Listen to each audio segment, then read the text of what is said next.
আজকে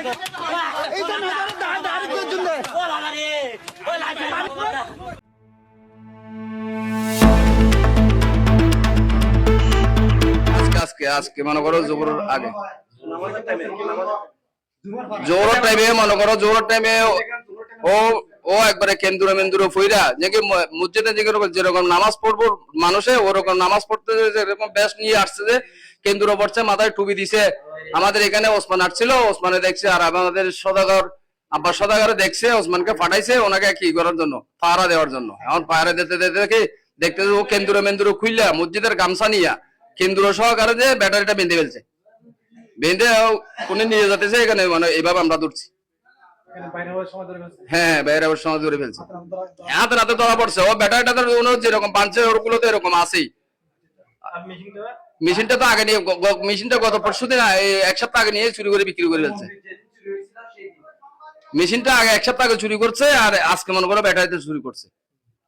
এই বলে আমি আমার রেখে দিই। গত 13 এপ্রিল 2026 দুপুর 2টার সময় রাঙ্গুনিয়া মডেল থানাধীন 6 নং পোমরা ইউনিয়নের 3 নং ওয়ার্ডস্থ মালিরহাট বেলালপাড়া জামে মসজিদের সামনে একটা নৃশংস ঘটনা ঘটে। ভিকটিম আব্দুল শাকুর একজন কোরআনের হাফেজ এবং পেশায় মুয়াজ্জিন ছিলেন। তার কিছুদিন চাকরি না থাকায় নতুন কর্মস্থলের উদ্দেশ্যে এই এলাকায় আসেন।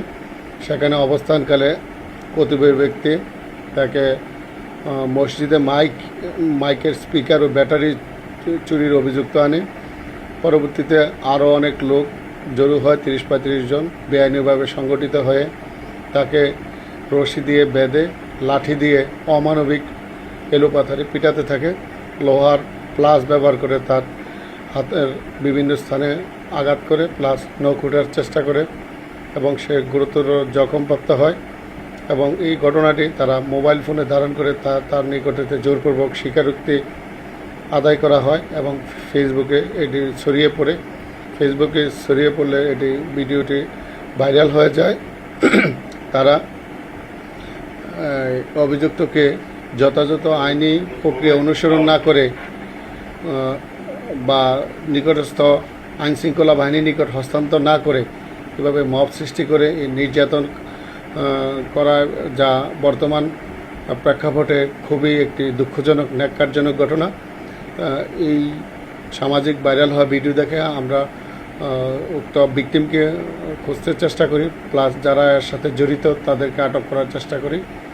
গতকাল আমরা সন্ধ্যার পরে ওই উত্তর এলাকায় অভিযান করে 4 জনকে আটক করতে সমর্থ হই।